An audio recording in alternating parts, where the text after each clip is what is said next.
Good evening, and thank you for coming this evening. My name is Jim Hall, and I've been asked to facilitate tonight's meeting. I'm here tonight as an interested resident of the Tri-Cities, as many of you are. I've lived in this area most of my life, spent a number of years working in the media, covering Hanford, and now work at Catholic Medical Center here in the Tri-Cities, where we have a keen interest, certainly in the health of the community and the people who live here. The purpose of our meeting tonight is for the Department of Energy to hear your personal stories and to listen to your concerns. It is the fourth in a series of meetings around the country that are examining work-related illnesses across the DOE sites. As you can see, there's great interest in tonight's meeting, and while we want you to be able to tell your story completely, we do ask you to try to be as brief as you can in your remarks. We're asking you to keep your remarks, if you can, from 3 to 5 minutes. I will have a timer handy. I don't want to try to be too much of an enforcer, but again, as you can see, a lot of people have stories to tell, important stories to tell, and we want to get as many of them as we can before you tonight, or before the folks that are sitting up with us this evening. So with that, before we begin, I'd like to introduce Mr. Keith Klein. He is the Richland Department of Energy Operations Manager. Keith?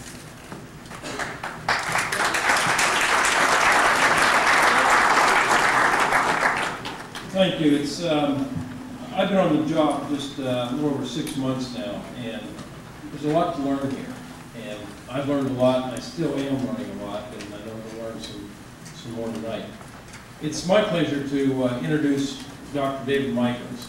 As Jim said, he's been around the country hearing from people like you. He's on a mission from the Secretary to understand, to help the Secretary figure out what needs to be done, help the administration needs to be done here. And as you've heard, he's here to listen. Dr. Michaels is an epidemiologist with over 20 years of experience. He has degrees from Columbia University, including a master's and a doctoral degree. And Secretary Richards, in describing Dr. Michaels, said, Dr. Michaels is the right person for this job at the right time. With his strong background, occupational and public health, his experience in leadership will be critical as we craft a comprehensive health agenda and address concerns of workers and communities near our major sites. I know he shares my commitment, the Secretary's commitment to excellence in worker safety, environmental protection, full complete understanding of potential health effects from DOE operations. I know he's been moved by what he's heard at other sites, and I know that the Secretary is listening very carefully to what he goes at and reports from these meetings. So he's been on the road a lot. It's already late his time, and he's going to stay here as long as it takes. So I just want you to help me show our appreciation for him coming out here and taking this time and doing as good a job as he is in listening.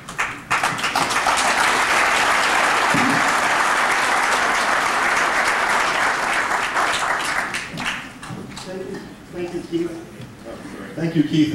But most of all, thank all of you who are here in this room, in the overflow rooms. I know you all are busy people. Taking the evening out to sit with us and tell us your stories. Something that I am very grateful, and Secretary Richardson is very grateful for.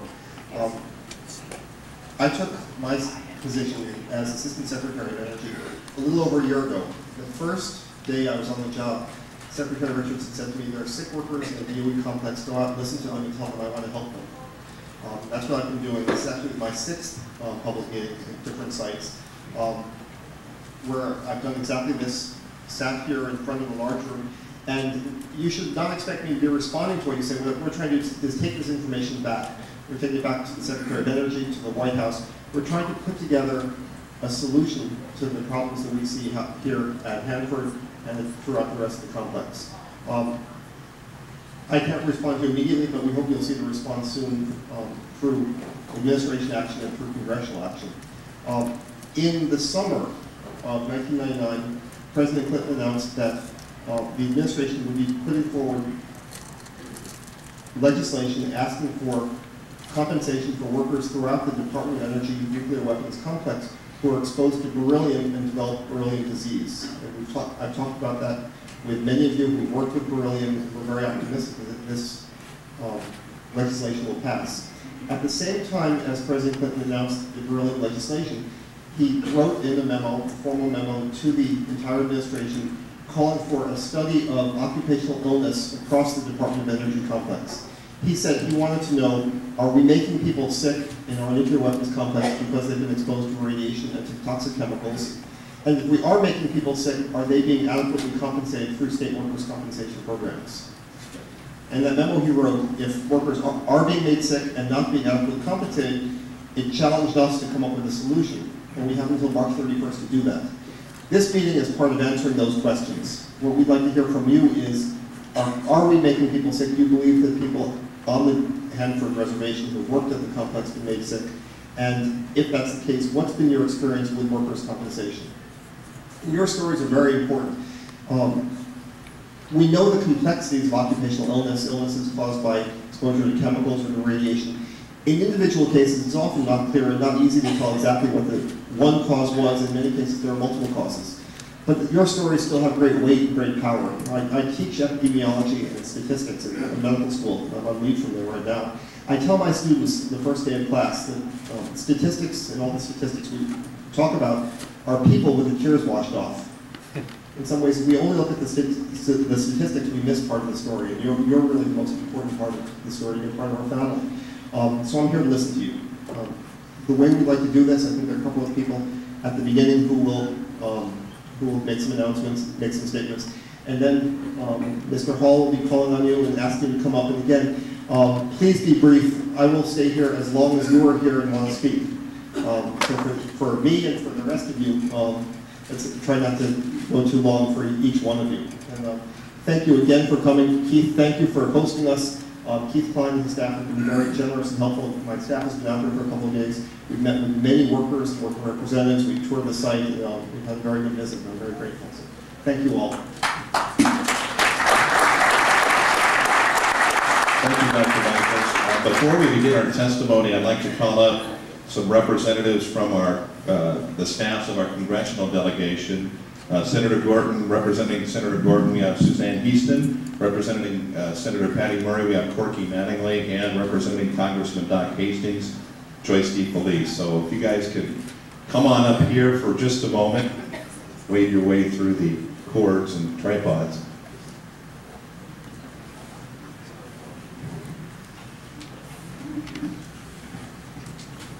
Have you determined who's going first? Why don't you go ahead, Joyce? And actually, if you could just pass the mic, go one at a time right there, if that would work, that would be great.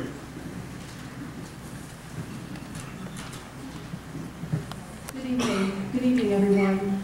I'm here this evening on behalf of Congressman Doc Hastings. My name is Joyce DeFelice, and I'm his district director, and I'd like to read a statement on his behalf.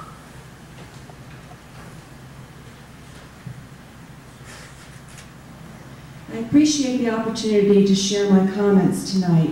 Unfortunately, I am back in Washington, D.C. for the legislative session and am unable to personally participate in this important meeting. I look forward to hearing feedback from Joyce. I am pleased to have the representatives of the Department of Energy and especially Assistant Secretary David Michaels here in the Tri-Cities to host this meeting. With the forthcoming release of the National Economic Council's Occupational Illness Report, this hearing provides a much-needed forum for the employees of Hanford and their families to share their concerns. Without the hard work of the men and women at our nation's nuclear facilities, our success in winning World War II and the Cold War would not have been possible.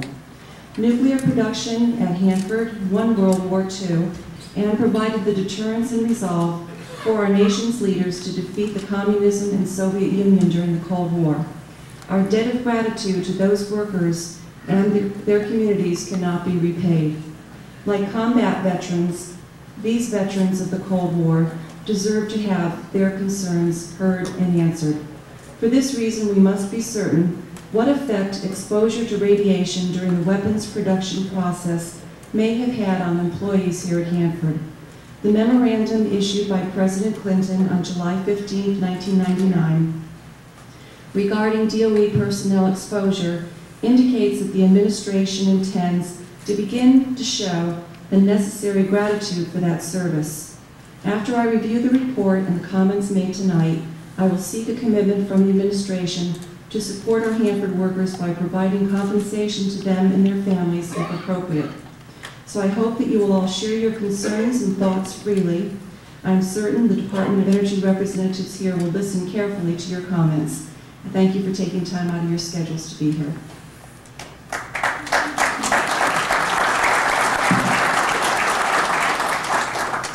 Hello, I'm Suzanne Heaston, the regional representative for Senator Slade Gorton, and I have a statement from him as well. I am sorry that I am unable to be with you tonight, but I will receive the transcripts of the proceeding, and I look forward to reviewing your testimony. It is of great concern to me and many former Hanford employees may stand a greater chance of getting cancer or other illnesses because of the work they performed for the United States government.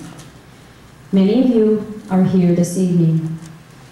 I again thank you for your critical work and services during a pivotal time in United States history. I thank the Department of Energy for coming to the Tri-Cities to listen to the concerns of my constituents. I trust that the Department of Energy will be promptly forthcoming with any additional information relating to the Hanford Reservation and its current and former employees. Dedicated Hanford employees played a significant national security role not only during World War II, but throughout the Cold War. We are grateful for what was accomplished here, thereby winning the Cold War. Tonight's meeting provides the opportunity for employees, family members, and others to explain health concerns relating to that work. If employees were harmed while helping to ensure our security, we must now do the right thing. And the Department of Energy has stated it is committed to doing the right thing for those adversely affected while performing their jobs. So thank you for coming out tonight. I look forward to learning of your concerns.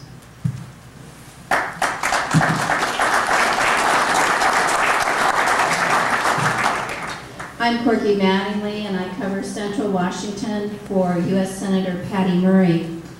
And I'd like to read this on behalf of Senator Murray. I want to thank all the Tri-City residents for coming out tonight to discuss work-related illnesses at Department of Energy facilities. I also want to thank Dr. Michaels for his presence there tonight and his leadership. Dr. Michaels has advocated within the Department of Energy and the Clinton administration for the federal government to examine its responsibility for worker health. I applaud his efforts and look forward to working with him on these matters. I know how proud the people in the Tri-Cities area are of the role Hanford played, defending our country and the free world.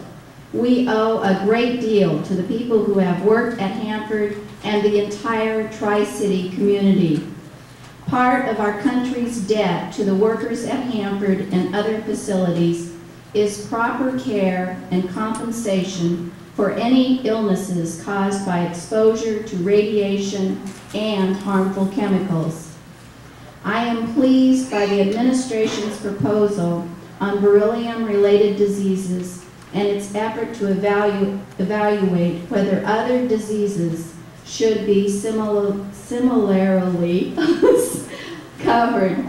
An important part of this effort is coming to Hanford to hear firsthand from current and former employees and their families about their experiences and their ideas related to this issue.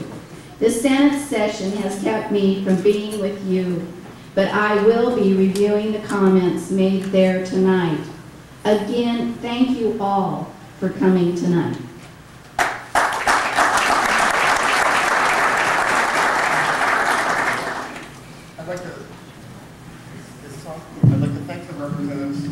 I'd like to thank the representatives of the congressional delegation for coming. All the testimony given tonight is being recorded by a court reporter who will no doubt be the hardest working person this evening. I'd like to ask you to speak slowly and clearly, which is something I sometimes don't do. But the transcript will be available on the website of my office. I won't give you the address. It's on materials right outside the door, so you can take it down. You don't have to write it down. In addition, For those of you who don't feel you can speak publicly about some of the things that are a concern to you, my office has an 800 number. You can call us confidentially and we will speak with you. That number also is on the same sheet outside the door. If you pick it up and you call us, we would be very happy to talk to you and record your story as well. The transcripts from the previous public meetings most of them are available. Within next month, all of them will be available if you run through them as well. I think with that, we should turn it over to Mr. Hall, and he's going to tell us the rules of the meeting.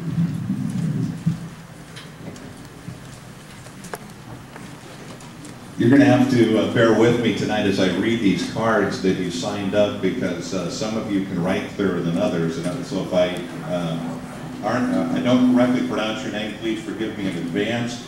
What we'd like to do is I'm going to call a couple of names so we can try and keep this moving as quickly as possible and get as many people up here as possible to tell their important stories. I'll call two names. The first name is free. The first person is free to come up and make those comments. We'd like the second person, if able, to just stand right down below and be ready to go. When that person's done, we'll just try and keep the process moving. If for some reason you're not able to come up to the podium up here on stage to make comments, I believe we have a wireless mic that we can take the microphone to you. So just raise your hand if that's the case, and we'll come and bring the microphone to you.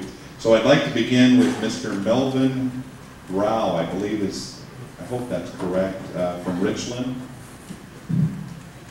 And next, a representative from the Dean family would be second.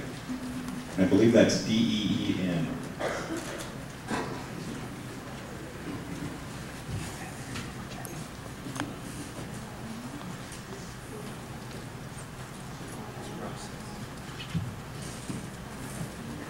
Good evening, ladies and gentlemen, Dr. Michaels, and all of others. I'm here to tell you that I started working at the Hanford site in 1948, and I contacted cancer of the lung in 1987, at which time I hired a law firm to pursue a suit to pay my bills. We all know that the state of Washington has a way of doing that. And there's a law in, I think, most states that have a third-party system. In my case, the attorneys took 33% of whatever they collected, which wasn't much anymore on asbestos. They removed the upper lobe of my right lung, by the way, and I had an adrenal carcinoma that my doctor tells me. I'm the only living large-cell adrenal carcinoma patient that he ever had.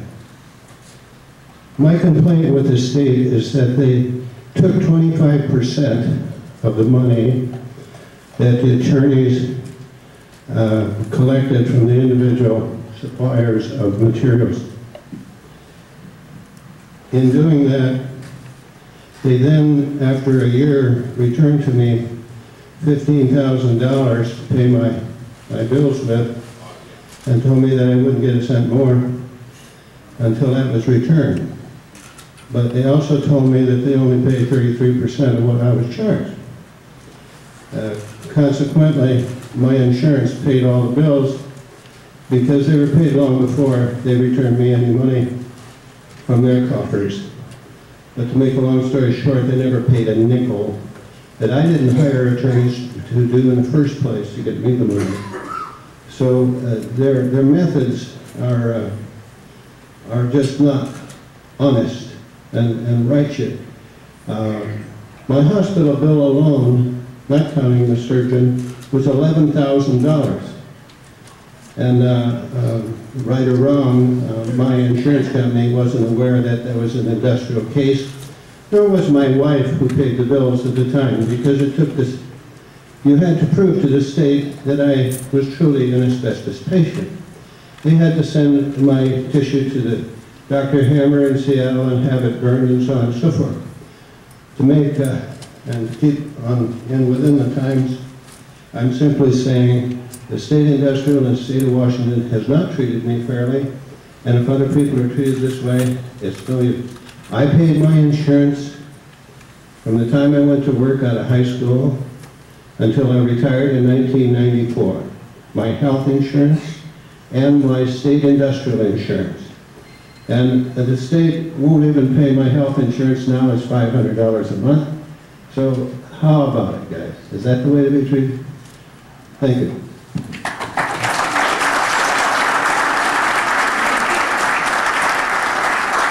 Thank you very much. After the representative from the Dean family, Mr. Russell Trainer will be next. Thank you for the opportunity to speak with you this evening. My name is Carolyn Dean Fazzari, and I'm here to speak on behalf of my father, Tom Dean, who can no longer speak for himself. Tom Dean came to the Hanford Atomic Works in 1951 as a 22-year-old man fresh from serving his country honorably as a Marine in the Korean War. He brought with him his young bride, who was pregnant with their first child. My father was no stranger to hard work, had only a high school diploma, and was happy for the chance at steady employment so he could provide for his young family. He took a position as a metal worker in the fuels production department in the Freeport area. For some 27 years, from 1951 to 1978, he held various positions. In the early days, he worked the canning line, which included the frequent handling of unclad uranium fuel elements. Then he worked in the 313 building running a lathe. Old-timers there tell me that in the 313 building, the workers could not avoid exposure to the uranium particles and dust in the air. Next, my father transferred to the material handling area where he drove a high lift to load and unload fuels and uranium elements. This position required him to handle any and all elements, at times using his bare hands. Also during this time, Tom was responsible for the decontamination of extremely cracked up, as they called it, radioactive railroad cars. This included chopping out the wooden floors of these cars, bundling up this radioactive material for disposal, wearing very little, if any, protective clothing.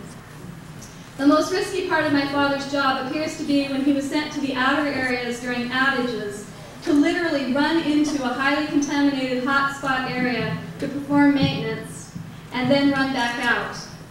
They sent men such as my father in to do this work when the normal maintenance workers were near their maximum radiation dosage level. My father was not familiar with where the real hotspots were, causing him even more dangerous exposure. I understand that my father did this more than other men who worked there at the time. He was an excellent employee, and if there was a job to be done, my dad would do it. He rarely, if ever, had a sick day in his entire adult working life. Tom Dean was always concerned about the fair treatment of workers. He was an active member of the local unions and served as union president of the Hanford Atomic Metal Trades Council from 1972 to 1978. At that time, he made a dramatic career change to manager of labor relations for UNC Nuclear Industries until he was forced to take an early retirement in 1988 because of ill health. In mid-1987, my very healthy and hardy-seeming father began to have symptoms he did not discuss with anyone. Later, he described it as being dizzy and very tired. He eventually could not ignore his symptoms and saw a local doctor who had diagnosed him as having severe anemia. When he did not respond to traditional treatment, he was referred to the University of Washington for a second opinion. In early 1988, he was diagnosed with myelodysplastic syndrome. In simple terms, his bone marrow was failing to produce red cells, white cells, and platelets, which normally are necessary to maintain life. Chromosome studies on his bone marrow revealed an abnormal chromosome pattern not typical of the classic abnormalities associated with myelodysplastic syndrome. His prognosis was quite poor. The last 11 months of my father's life were very difficult. This once strong and vibrant man was now at times too weak to walk from the car to the house. He required frequent transfusions of red blood cells and platelets just to maintain him for a few days. He began an experimental treatment with the bone marrow stimulator GM-CSF, necessitating him to have painful shots with uncomfortable side effects. 4 months prior to his death, he was forced to take an early retirement. For a man who had rarely taken a day off, this was a tremendously difficult decision. He believed, as did we, that he would beat this terrible disease. Unfortunately, on November 1st, 1988, Tom Dean died at the age of 59 years. I felt it was important to speak tonight. Tom Dean was a very loyal company man who was reluctant to speak negatively about the nuclear industry. Near the end of his days with us, he confided to me that maybe he had trusted the wrong people.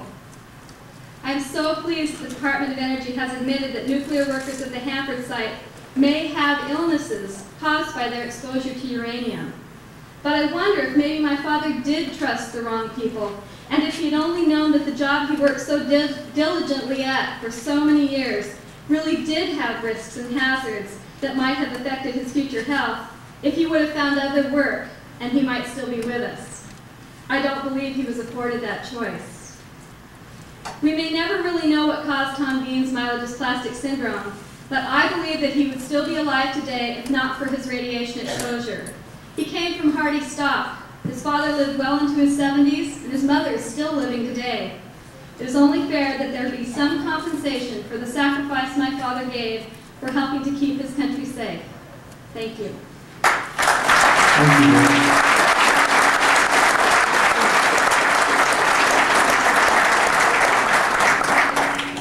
I'd now like to call up Russell Traynor, and he will be followed by Thad Coleman.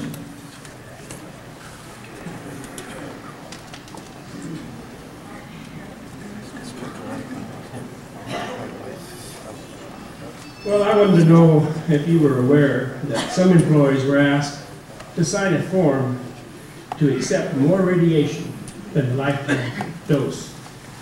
We were told that we were unable to perform the duties for which we were trained unless we signed this form. Now, I've tested positive for asbestos, beryllium. I've got tumor taken off my left hand. I've growth on my left lung. I've had my adrenal gland removed because of the tumor. And I've had pneumonia twice in the hospital in the last 6 months. I just wish that you would be aware of this. I have the form here. I would be eager if you could share a copy with me. Yes, I do. Thank you, sir.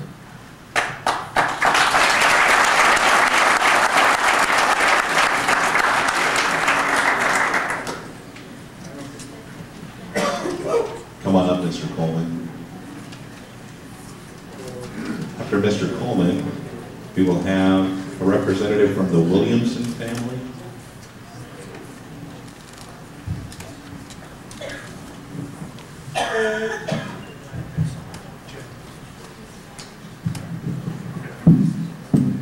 I'm Dad Coleman. My first trip to the Hanford Works was January of 1949. I came over from the South Pacific in January, came to Richland to visit my sister, went to work. We're building a 100 chair. I worked in every area out there. I've been diagnosed with cancer of the pancreas for 6 weeks to live. God saved me. Now I've had surgery on my throat. I went through the Virginia Mason Sleep Clinic, whatever they call it, the Yakima Acne Clinic. I get so much wind I can't breathe at all sometimes. Sometimes I don't get any. But I do have, they tell me I've got asbestosis. And beryllium was in 33 of the buildings out there. I've worked in every one of them. There's only one out there that I missed, and that was a 2, 3, 4, 5 in Due West area. I go to a doctor, they won't know my Medicare number for medical. I give it to them. Oh, you're not covered to that. You're kind of state industrial. So then I give them a state industrial. Oh, well, you've been working for maintenance. You got to go on something else. So they bounce the ball back and forth, and I've got one judgment against me for a medical bill. I would like to know who a doctor is that you can go to that won't overcharge you and will accept what is available for them and give you an answer to what your problem. What's the problem? Right now, I'm up in the air because I go to a doctor, he said we got to have an x-ray. You go to get an x-ray, you got to send it to somebody else to read it. Then he overcharges you. Medicare won't pay so much. And let's say the bill's worth $80, the doctor wants $80, Medicare will pay $40 of it, then my secondary insurance will pay 80% of what Medicare allows.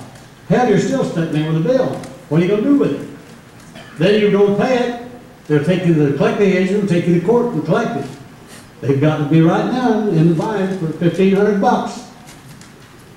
What the hell are we going to do about it? Where are we going with it? No, I don't want to be the richest man in the graveyard. I'll have to say that. I'm not out to sue. But I will say this. This Thomason was the person that contacted me in Texas, was going to represent me in a lawsuit with some others. And I signed up with him.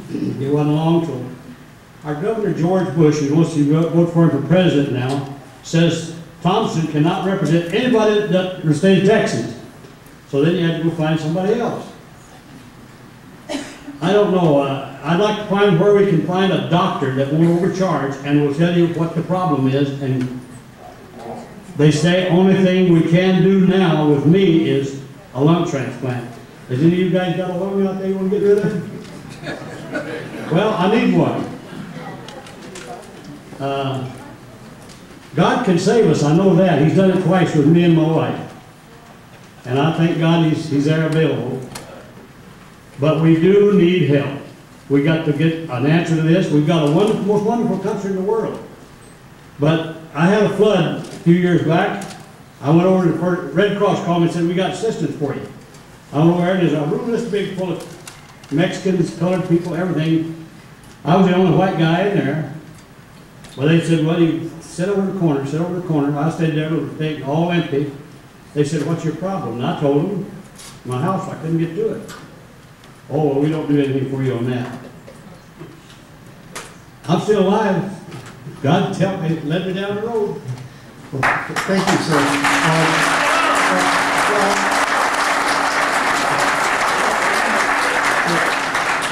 Let's remember George Bush when it comes to representing anyone in the country.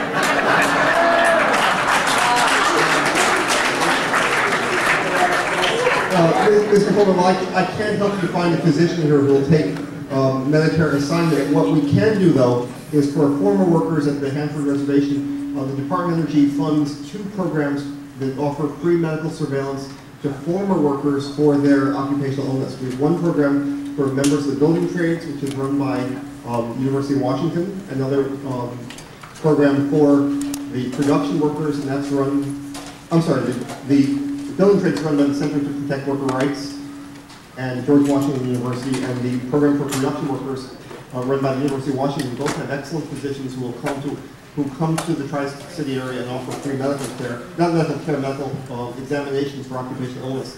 I don't know if any of the coordinators are here, but it's certainly a program. If you could get back to us, we can get back to you with some information on that. Could I add a little bit to that, sir? I worked for maintenance out there for 10 years. I covered every building. But if I tell them I work for GE, you're in the wrong department. You got to go to the building trades. Well, I work for the building trade the rest of the time. But I'm a baseball, back and forth, back and forth. Let's get it all together. Okay, thank you, sir.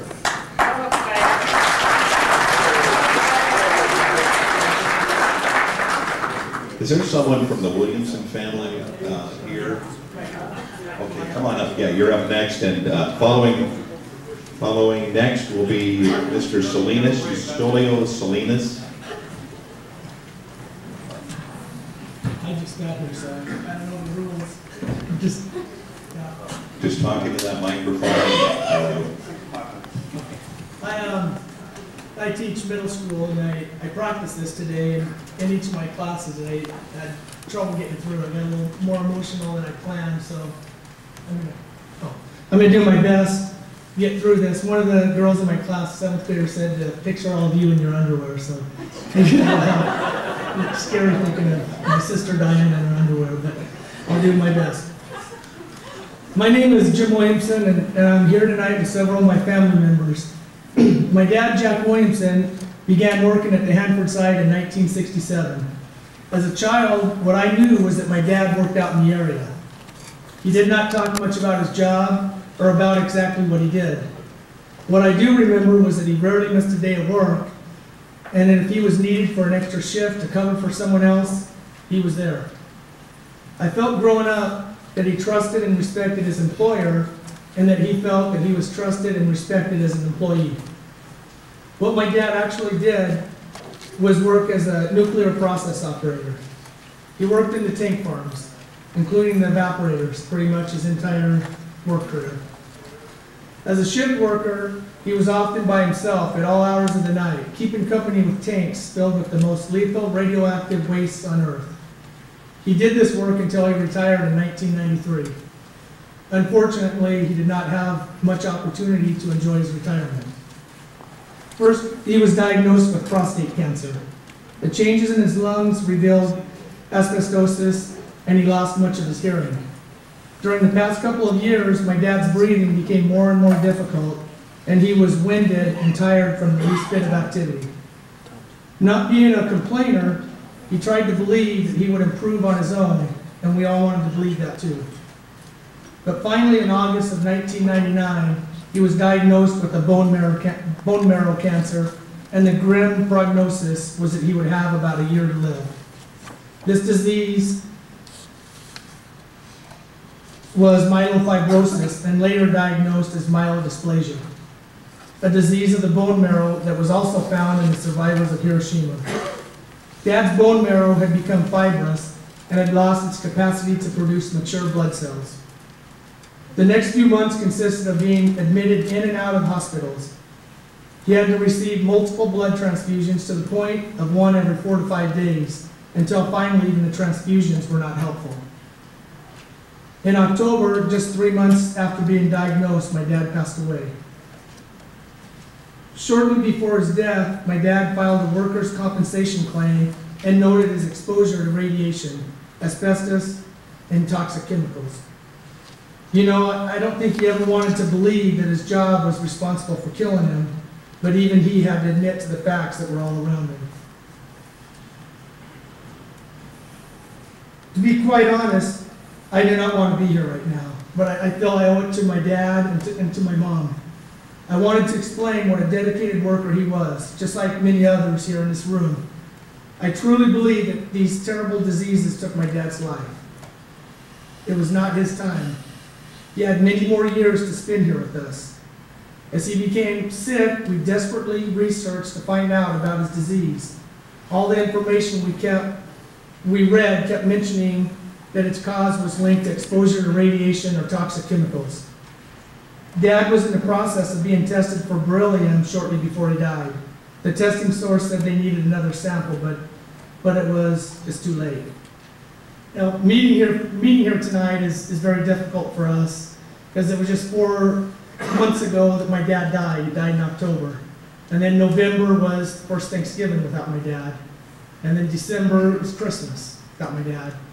And January, the next month, is my dad's birthday. And here we are, February. And I just hope that I wanted to come here and tell a story and hope that you listen and that you respond. Thank you.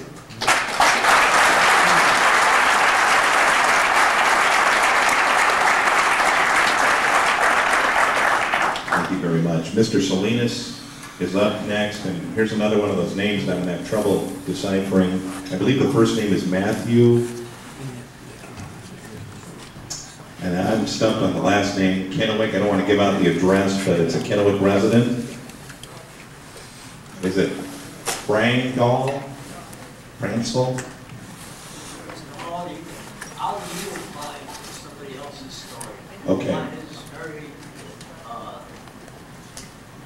similar to, but I could be on it. Okay, thank you very much, sir. So up next, excuse me, Mr. Charles Lacey will be following next. Mr. Salinas, the mic is yours. Tony Salinas is my name, junior, everybody knows me by. I was started work out in the Hanford side in the late 80s. I was involved in the final Purex cleanout run. I did the UO3 run with a lot of other dedicated people.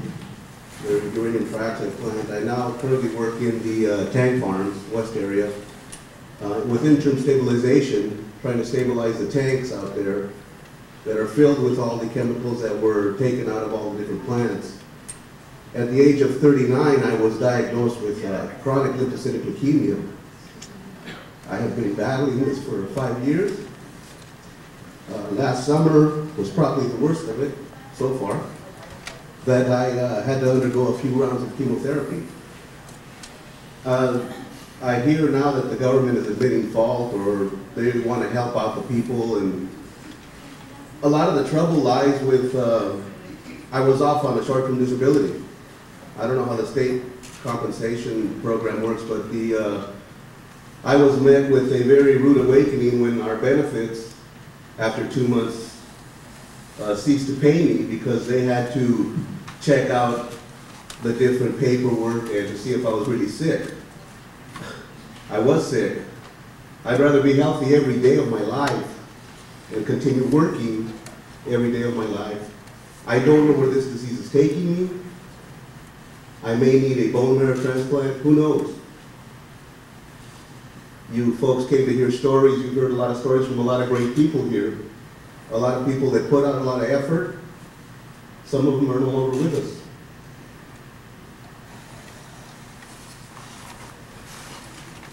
I did my work and I did it proudly.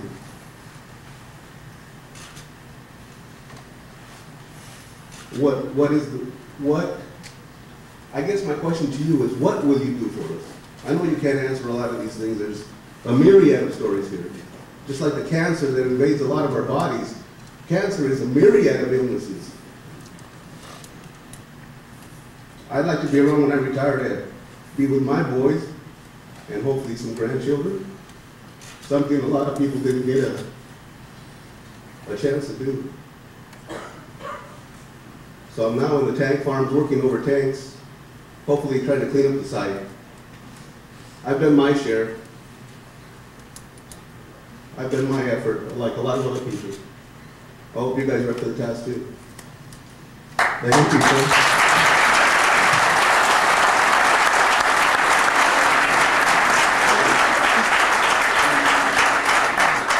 Mr. Salinas, on behalf of the Secretary, I'd also like to assure you that in addition to trying to find a process and a program that can help people who we made sick, the Secretary and I and Chief Klein and the staff are deeply committed to ensuring that current exposures are limited to such an extent that we don't make any people sick in the future. We can't forget that either.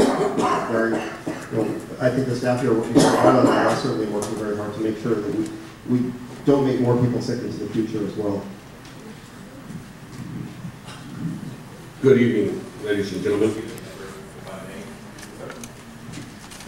Before you begin, I'm sorry, a little quick housekeeping item. I want to call on Ronald, and again, the name, forgive me, Implin from SELA. Will be up next.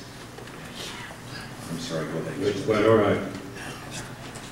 Dr. Michaels. My name is Charles C. Tim Lacey. I'm a member of Local 598 of the United Association of Plumbers and Pipe Fitters. I'm retired. I worked at Hanford from 1971 to 1997. I was out there a couple of short times prior to that when I worked with the Army Corps of Engineers on the Nike Zeus missile sites. As a pipe fitter, I worked in areas 100 in, 200, 300, 400, 1100, and also worked shutdowns at 100 in and at Hanford too. I worked in heavy radiation areas, and I've also worked in no radiation areas. I've tested positive for beryllium on 3 different tests. They were performed by the lab at the National Jewish Laboratory Hospital. I think that's in Denver. In February '99, I tested positive. And in March of '99, I tested positive. And in July of '99, at the specialty lab in California, I tested positive.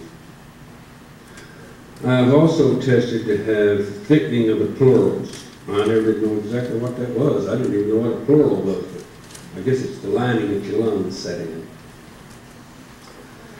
I've tested positive thickening on the pleurals from 2 different x-rays. And going to Dr. Smith at Our Lady of Lourdes Occupational Health, he thought I was suffering from beryllium disease.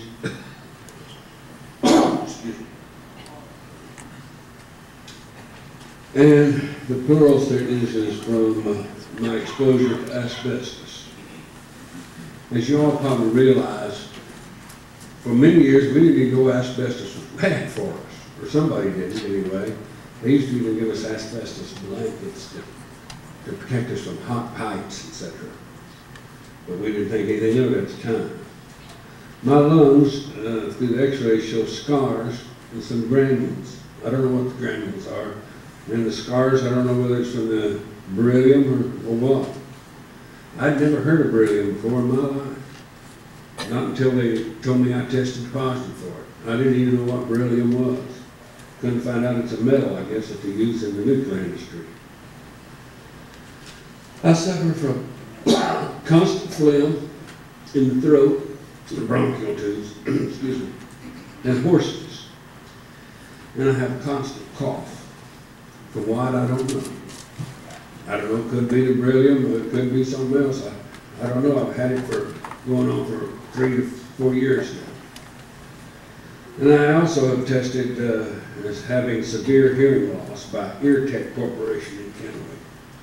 Now, I did file L&I on all 3 of these problems. The labor and industry people tell me that my beryllium exposure and my excuse me, my asbestos exposure have to be separated. Those are 2 different deals. However, I still have the charge on beryllium, and I have the charge on my ears. Where it goes from there, gentlemen, I don't know. I thank you kindly for your time.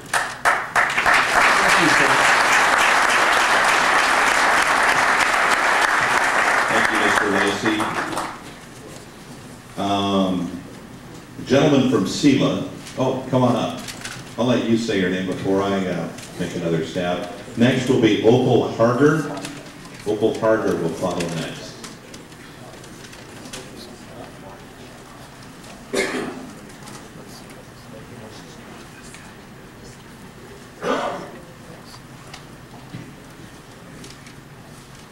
Name is Ron Impson.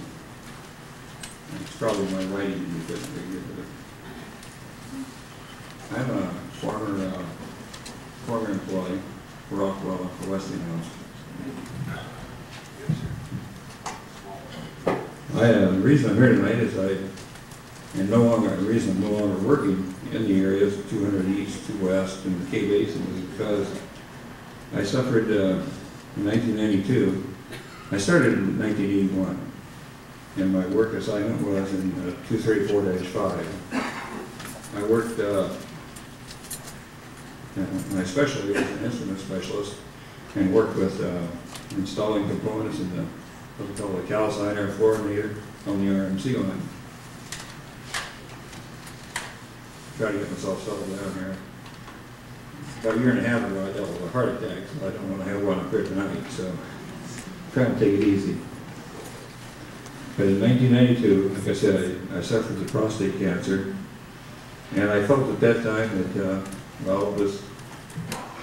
I was about 52 at the time, so I thought, well, that's something that guys are going to deal with somewhere in life.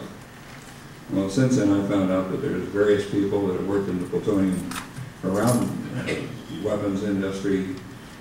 They've also dealt with prostate cancers at an early age. I continued to work until 1996. At that time, I was diagnosed with thyroid lymphoma.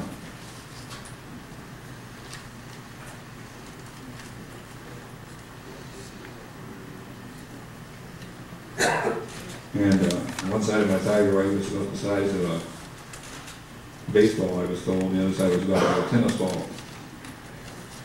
And it was becoming very difficult to swallow, to eat, and to do swallow tablets and that sort of thing. So anyway, ironically, I had worked around the radiation materials, and I thought that, I began to think at that point in time that that's what really caused this.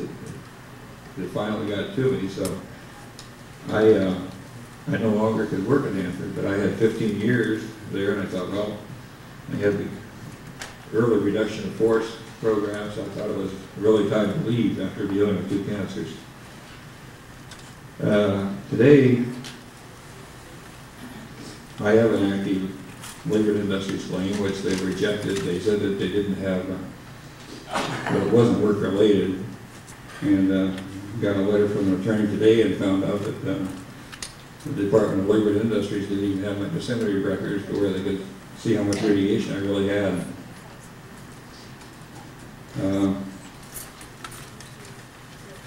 I've got some safety concerns pertaining to working around the radiation therapy.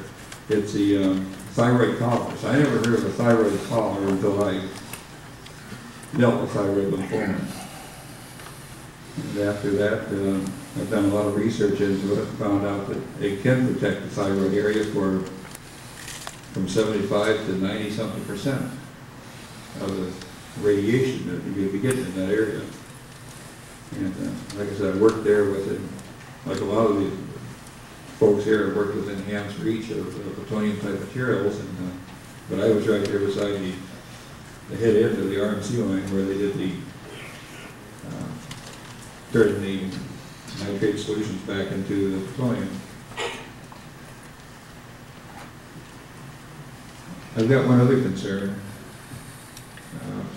I didn't know I was going to be doing this tonight. I'm definitely not on the street here, but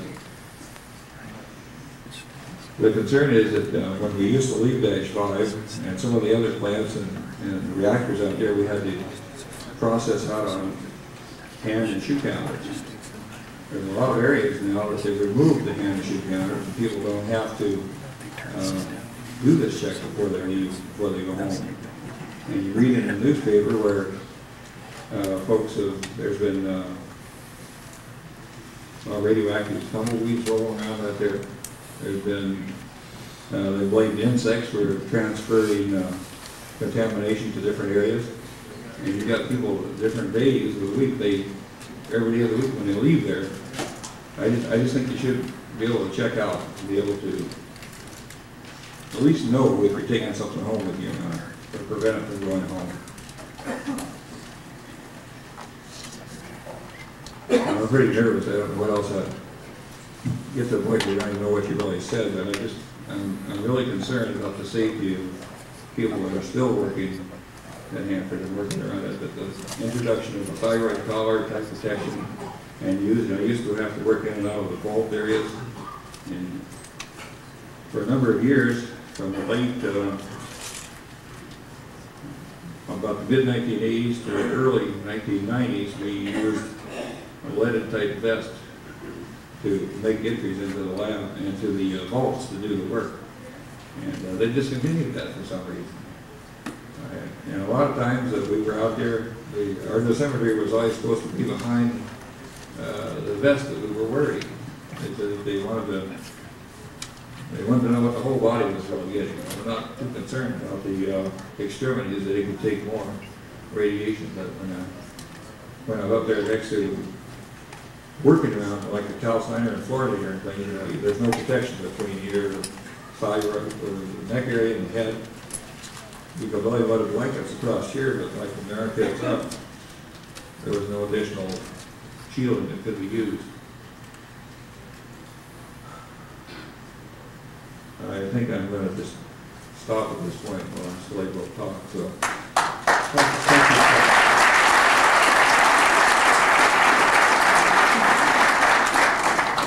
Thank you very much, sir. I'd like to call up Opal Harger, and as I do, I'd like to remind anyone who comes up, when you sit down, try and talk as close as you can to the microphone for the benefit of everyone here so that the audio can be heard by everyone in the room as well as outside the room. So, Mrs. Harger, and followed by Virginia Knirk. That's correct. The mic is yours. My name is Opal Mud Harger, and in 1943 we came into the area. My husband came in 1943 and I followed him later on that year. He passed away in 1978 from bursted heart, and he had been off of work for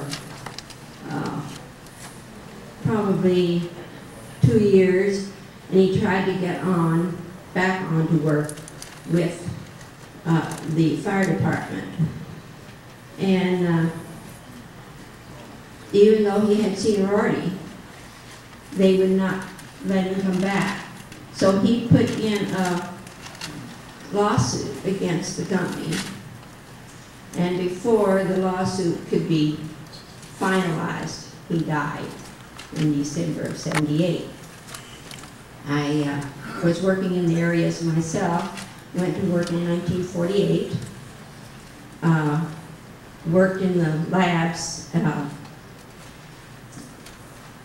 chemical labs, until for about 5 years, and then I went into quality control and standards, where I had to make up material that matched the material that was in the tanks, so that the labs could, I had to standardize them, so that the labs could turn around and check their methods to see how good they were based on my standard product. And it was time consuming, it was very, very meticulous, something that really had to keep track of your, that you were doing the right thing at the right time. We had the proper things for radiation, but my concern is that I had to have the right breast removed after I retired, 3 years after I retired. And it was a unique type thing that we had radiation material behind lead bricks. And my badge came up with a big black spot that said I had really been radiated with something. So they called me in, and then they started checking in my lab. I had a large lab, and I was the only one responsible at that time. And somebody had come in and put the material, radiation material, behind the bricks. But sometime or another, someone had slipped a brick loose or something, and it radiated into my office and caused that badge to be over-radiated. And so I had that breast removed, but the cancer was not found by the fluid being, needle being put in there and the fluid coming out.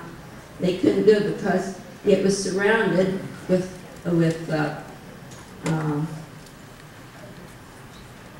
now, see, I'm nervous too. It was with a callus. And the callus, it was inside of the callus. And so even going in, they didn't get through the callus enough to get the fluid. But I caught the growing of the cell myself. And we watched it for quite some time, and when we saw it growing, the doctor removed it in Moses Lake. And I really think down deep that this was caused from that radiation incident. I worked from 1948 to 1981, which is 32 years. And I worked in, I was there even when they pulled all the asbestos out of the hoods out there, because the scare on asbestos was there at that time. So that's my story, and thank you for listening. Thank you.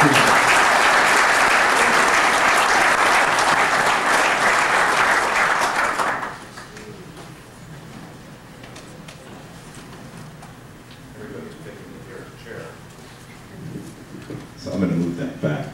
Next up is Virginia Kner. Following her is Grant McCalmant from Kennewick. Hopefully I said that correctly. Hi, I might be here at the right time or the wrong place, but my father, I came into Richland in 1944. My father had a radiation exposure, and he died at the age of 55. I have had 4 unrelated cancers. I have had lymphoma with a splenectomy. I have had colon cancer, and I have had my right kidney removed. My son, at 10, had his parotid gland removed, which was malignant, and 2 years later it came back, and now he has leukemia.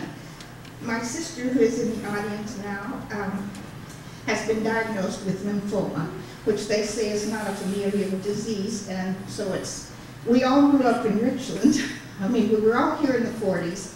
Her husband has had 2 cancers, colon cancer and some other cancer. My interest is living in Richland, is this causing my son and my sisters and my father and myself and all of us to have this? There's never been any history of cancer in my family, so it isn't that it runs in my family. And it just seems I need these questions answered, especially with my son just going through radiation a few weeks ago. I think you raised some very good questions. The Department of Energy is trying to work with the Centers for Disease Control and with various state health departments to answer questions like that.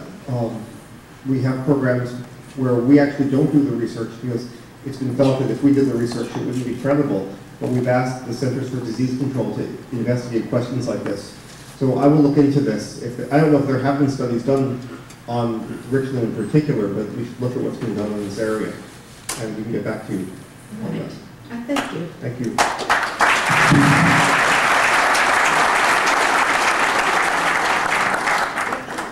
It's Mr. McKelvin, is that correct? Yes. And up next will be Jim Knapp from Kennewick.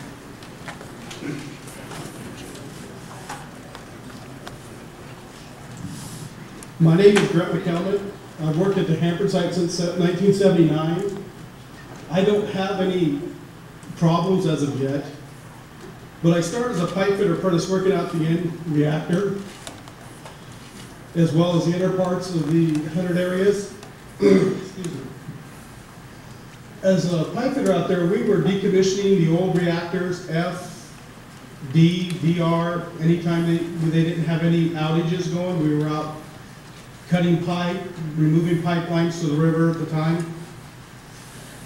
When I first started working at the 100 end on an outage, we had to wear fresh air. We went in cutting, welding on pipes. We used to carry, the MSA mask had what they call the elephant trunk, about a 3/4 inch hose, open into the area we worked into. You crawl through pipes, down through things, and like the pipe gallery there. And a lot of times the hose was laying there on the ground blowing, and we'd attach our hose to that, to the atmosphere. If you weren't careful when you were going in, you could suck up dirt, anything else in the hose. We'd undo the line there, exit right out of the hose, where we were just welding, cutting, whatever. During refueling outages, I've been on jobs where the stay time on the job was less than a minute, and we took our 300 milligrams exposure. At that time, I was pretty lucky. It was with the pipe fitters. They had a contractual agreement where they could only take 300 milligrams exposure a week. Some of the other craftsmen weren't as lucky. Some of the crafts could take 500 on Friday and take another 500 on Monday. You know, and it just was not good. I went to work in the labs in 1990. Me and other co-workers were repackaging waste in the labs.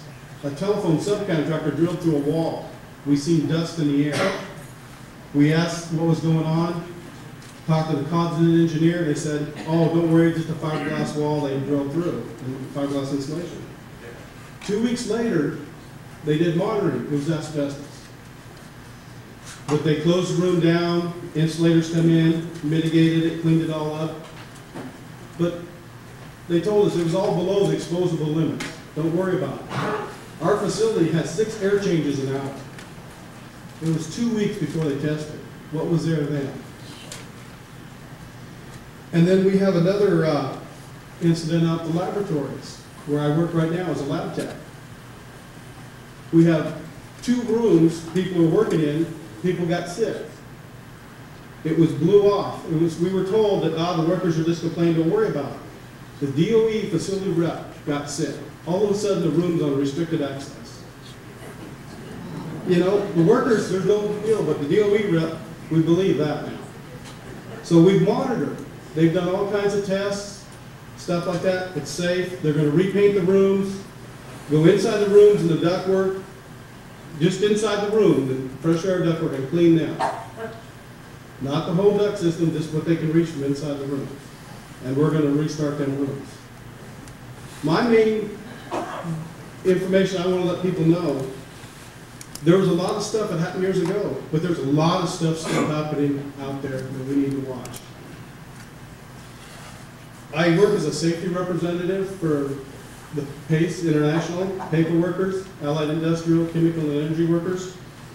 And I've talked to a lot of workers at different sites, DOE sites. And I had a gentleman who was retired make a comment. He goes, I was paid to take exposure. You know, that type statement's a hero. They took exposure to stop, stop World War II and prevent the Cold War from ever escalating.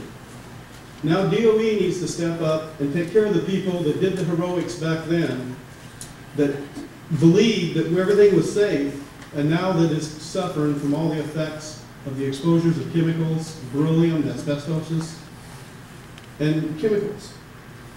Thank you.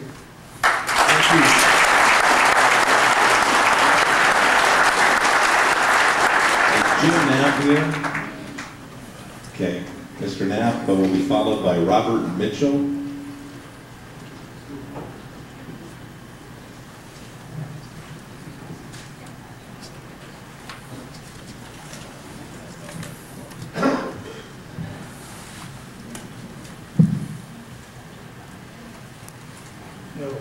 I'm a little nervous too.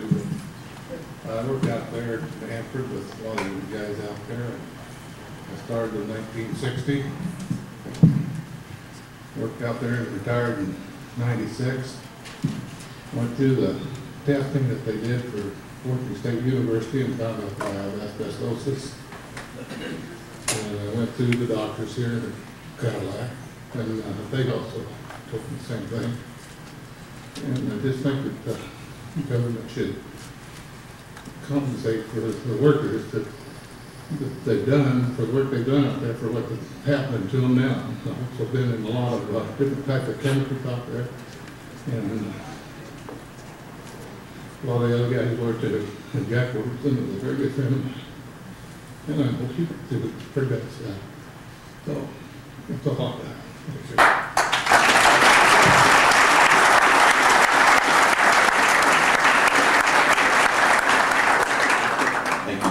Mr. Mitchell, and up next will be Craig Hall.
Thank you.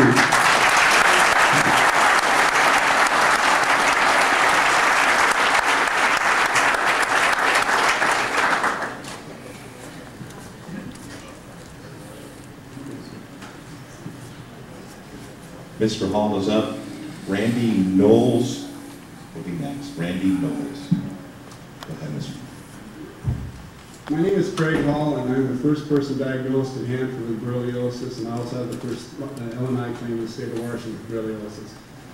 I represent a group called the Beryllium Awareness Group, and we wanted to talk tonight specifically with congressional people. We talked to Dr. Michaels yesterday. In fact, he attended our meeting out in Hammond.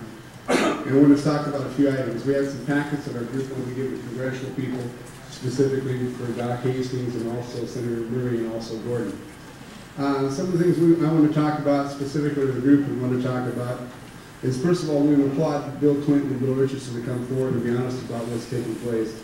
You're the first administration that's ever taken responsibility for what had happened. I guarantee you, I think that's a big move. Really good.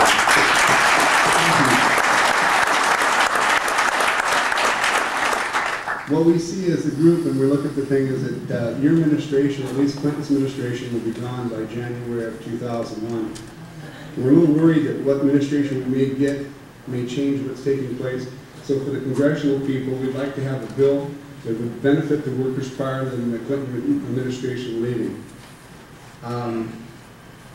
We as a Drilling Awareness Group would like to provide information, any questions or answers that they would like to ask the congressional group. We're going to leave you packets with names and numbers, and we would appreciate it if our congressional group would contact us, especially if we're talking about a drilling issue.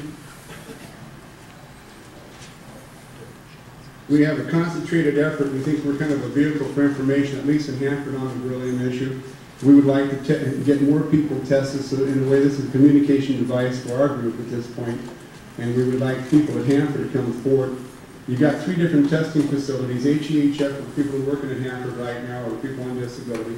You've got the 598 group, which is tied to Knut Ringen, or Hank Hartley, which is which is a construction building trades people.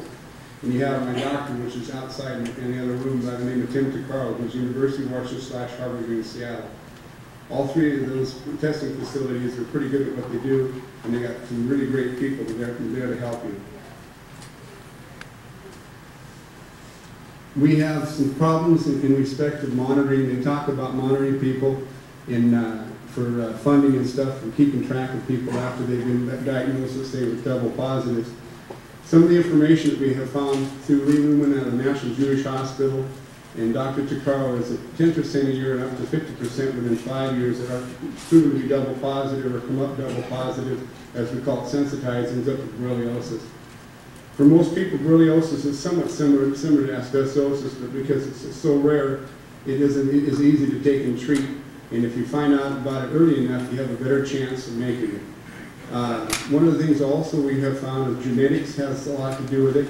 If you got good genetics, which unfortunately I have, you have a long chance of maybe living long enough to find a cure. So I'm really in the idea of getting DOE and also the United States government behind this to see if we can do something about it.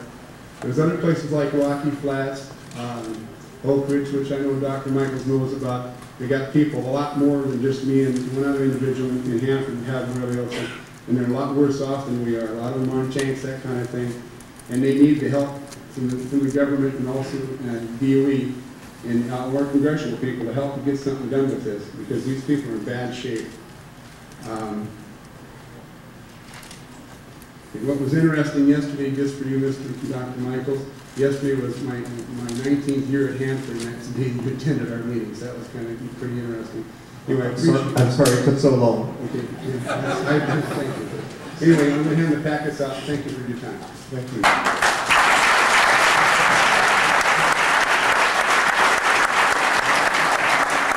Is Mr. Knowles? Yes, there it is. Okay, up next, Rose Marie Allen will follow Mr. Knowles. Dr. Michaels, welcome. My name's Randy Knowles. I'm the president of PACE Local 8369. We represent more than 700 workers at the Hanford site, and we're part of the Hanford Atomic Metal Trades Council. In 1951, an eminent physician, Dr. Ernest Goodpasture, then the vice chairman of the Advisory Committee on Biology and Medicine, wrote to the chairman of the Atomic Energy Commission. I'd like to read the last paragraph of his letter. Cancer is a specific industrial hazard of the atomic energy business. This significant fact justifies, in the opinion of the committee, the continued exploitation of the Commission's special facilities for radiation and cancer research, diagnosis, and therapy. The committee recommends the cancer program be vigorously pursued as a humanitarian effort, a humanitarian duty to the nation. Today, nearly 50 years later, the administration has finally admitted what private communication had warned in the onset of the Cold War. Again, the last sentence. The committee recommends the cancer program be vigorously pursued as a humanitarian duty to the nation. The administration and our congressional delegation needs to focus on addressing the humanitarian needs. We need a comprehensive bill that will compensate not only Paducah workers, but the workers here at Hanford. Washington State's reputed to have the most worker-friendly compensation system in the country, yet I've heard of workers who have been denied compensation for obvious occupational diseases such as chronic Borrelian disease.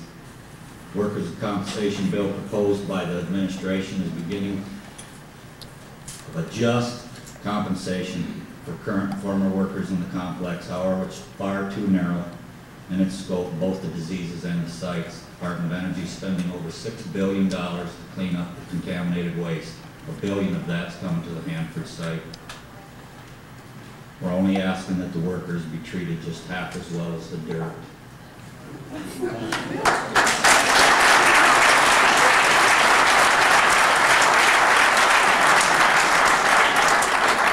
Workers at the Hanford site face serious problems in the D&D work. They're harassed, they're discouraged from voicing health and safety concerns.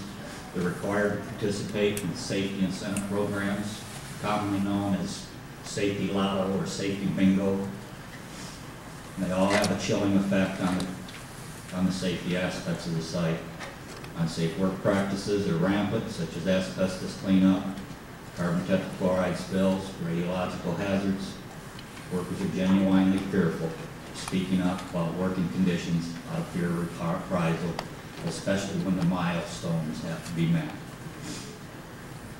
There's currently 2 Price-Anderson investigations going on right now, one at H reactor and one at B reactor. We need even more resources for Price-Anderson. We have no external remedies. Former PACE workers suffer from a broad spectrum of illnesses and diseases. I hear about them on a regular basis. I know members who've died currently suffering from diseases such as Hodgkin's disease, leukemia, skin cancers, chronic Borrelian disease, and asbestosis. Tonight, on behalf of our local, I'd like to present you a copy of Working on the Bomb, an oral history of World War II at Hanford. Enclosed is a copy of the letter from the doctor. Thank you, Mr. Knowles.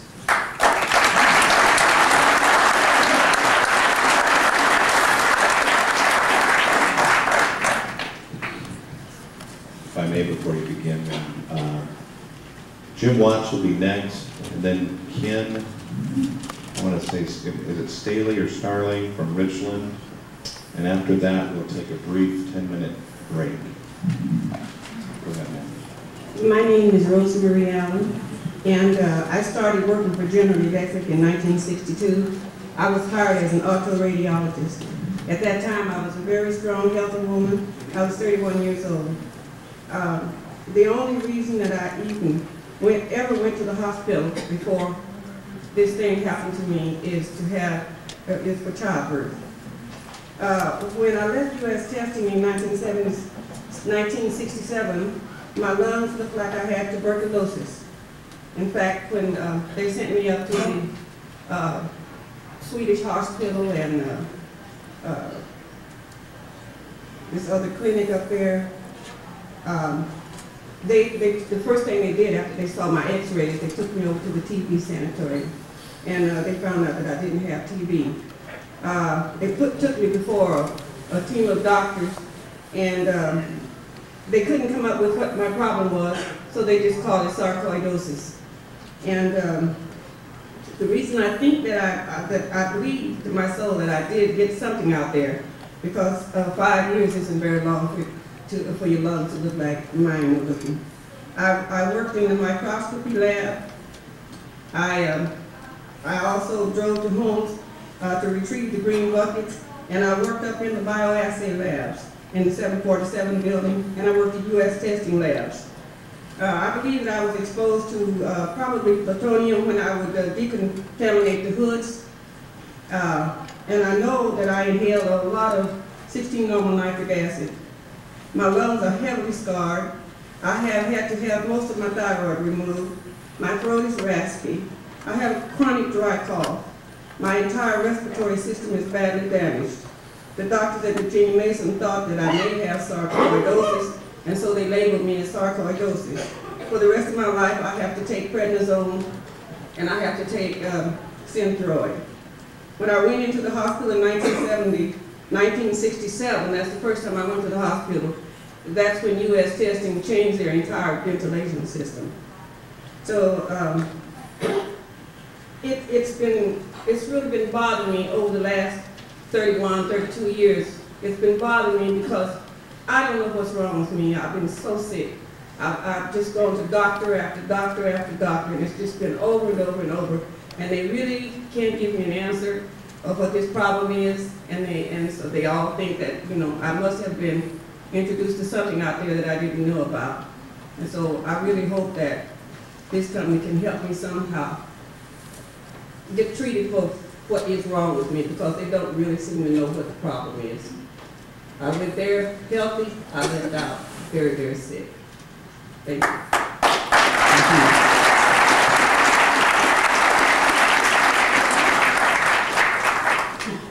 Thank you. I'd like to call up Jim Watts and Mr. Ken Staley. You got a few minutes.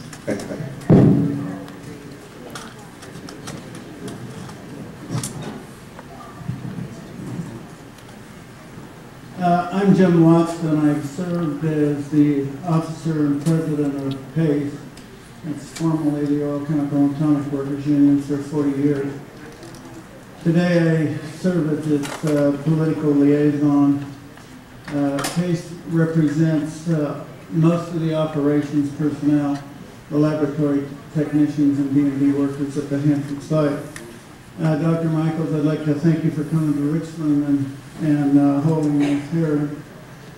I'd also like you to take a message back to the Department of Energy headquarters and tell Secretary Richardson that we appreciate the fact that he's taken notice of the concerns of atomic workers at the nuclear weapons site. From my perspective, he's demonstrated through his actions that he wants to help working people, and it's been a long time needed. Nonetheless, he needs to know that we have a long way to go as long as Hanford is excluded from any compensation legislation. I'd like to give you a couple of incidents that kind of characterize the problem that we've got here. On August 30, 1976, Harold McCluskey, a nuclear process operator, working in a glove box in the plutonium finishing plant, when he noticed that there was a pressure buildup in an ion exchange process, and he called out a warning that it was going to blow. He stepped down from the ladder trying to leave the area of the glove box when an explosion occurred. And that explosion found its way into the front pages of all of the nation's newspapers. And subsequently, Mr. McCluskey became known as the Atomic Man. The explosion was completely preventable. It was caused by a non-functional pressure relief system. Harold was knocked to the floor, and he was bleeding around the face, and he was unable to see. Nitric acid and americium enveloped him, and he was rescued from almost certain death by another nuclear process operator, Melvin. Harold McCluskey received what was then reported to be 100 times the allowable industrial body burden. In rescuing Harold McCluskey, Marvin Clint was heavily contaminated with americium. He measured a 3 to 5 million counts on his hand. In the days after the accident, his urine reached 100,000 BPM. When Marvin took early retirement here recently, Battelle advised him that he still had approximately 10% of the lifetime body burden of americium. Harold McCluskey was very hot. He was isolated for many months, and his career was ended. Fortunately, because this incident received nationwide media attention, Harold was able to obtain workers' compensation. numerous other people who have suffered exposures to radiation, toxic chemicals and metals, and contracted illnesses and diseases have sought compensation and have faced a hostile legal booby trap with nearly impossible burdens in order to enable them to get some kind of justifiable compensation. And it's these people whose cases didn't find their way into the national news, or in the case of Paducah workers, whose cause wasn't popularized on the front pages of the Washington Post, that deserve and merit some kind of justice from the system. Harold's McCluskey's case was dramatic, but it wasn't unique in nuclear industry. I recall the Hanford workers who received intense doses of radiations and saw the blue flag from a criticality event in 1962. And those who ingested ruthenium and other hot particles from the stacks of the redox plant, or those who've ingested iodine-131. Dr. Michaels, I'm providing you with a 32-page list of investigation reports that are in the public reading room. It's an unscientific cross-section of accidents, contamination, events, and releases. Your office no doubt has access to a number of other reports that chronicle the history here at Hanford. This should serve as a foundation for including Hanford workers in any compensation program. Today, a generation of decontamination and decommissioning workers are working under the intense pressure of meeting a DOE's new production milestones. And these workers are exposed to a legacy of poorly characterized buildings with radiation left behind many nooks and crannies, and working with unknown chemical inventories. Some of these risks are probably far greater than those that were even incurred during the height of production. These people should be protected, and if they fall in harm's way, they need a just compensation system as well. Secretary Richardson has taken a major step by proposing a federal compensation law for beryllium disease and for radiation-exposed workers at Paducah. However, to me, it's kind of ironic that the Paducah workers may receive the benefits of federal workers' compensation system when it was plutonium-contaminated uranium oxide that originated here in the UO3 facility of Puree. We are extremely happy for the justice given our Paducah brothers and sisters, but we are puzzled why Hanford workers, who undoubtedly had far greater levels of plutonium exposure, are excluded from this national compensation legislation. There's another irony. DOE workers, the workers that work for the Department of Energy on the site, rightly enjoy a compensation program that the federal government already provides to all civilian employees of the federal government. Why should DOE employees have access to a national compensation program while contractor employees at the same facilities don't? Allow me to raise another point. If the federal compensation program was expanded to cover contractor workers and it was improved to cover radiation, beryllium, and other toxic substances, our friends within DOE would also be eligible. Finally, let me say, I don't think there's anyone here in this room or outside who thinks that Hanford contractor employees should be excluded from a federal workers' compensation law, where the burden of proof would shift to the government to demonstrate that certain radiation illnesses are not work-related. And I challenge everybody here in the office and for those congressional candidates and senatorial aides who are listening to get on board and support workers' compensation for nuclear workers at all sites. And I thank you for the opportunity to address the group tonight. Thank you.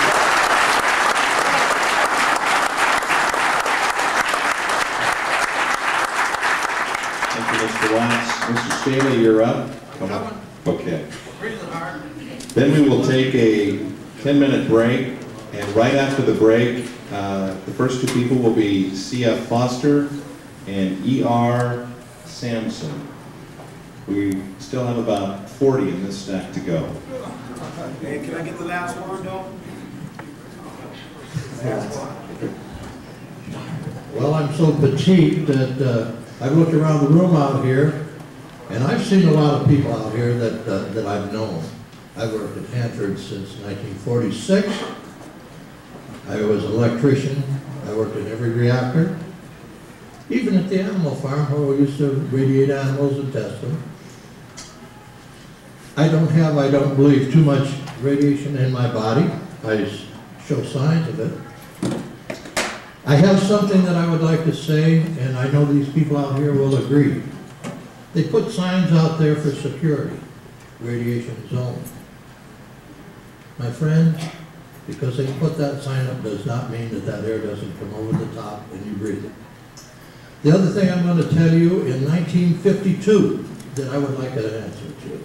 No one seems to be, even in your department, doctor, to answer this. 1952 in 108B area, at a test lab. They used to send in hot air materials that would go up the chimney. And this gentleman who was long passed away, and I went in to do some work in this room. Now we're talking about downwinders getting this radiation, etc. Well, it seems to me in 1952, after I got out of that zone, my wife had a baby the next year. To this day, I have a daughter that's been MS for about 20 some odd years in a wheelchair. And I've asked several people whether I could be contaminated enough to impregnate my wife with a daughter that is now MS. One of her closest girlfriends, born the same year, which passed on. The other thing I can say is radiation, you can't see it, smell it, or be with it. You can go from me to you and you can get burnt out within a minute or two. People that don't understand radiation, it's a ho-ho. I have no complaint about working at Hanford. It's been a good living for me, and I've looked around here and I've seen a lot of people out here that I know. It's been a good living for them. But it's time that they be compensated for what they have lost, physically, mentally, and for things to come, like I'll probably have to have some of this out of my system before I'm done.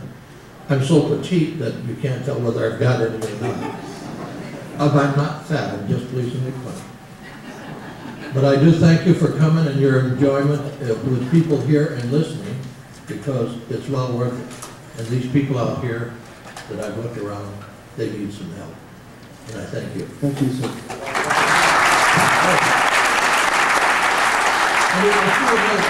If you would let, and take back that Janet Reno sign that bill, we'd be happy, I'm sure of that.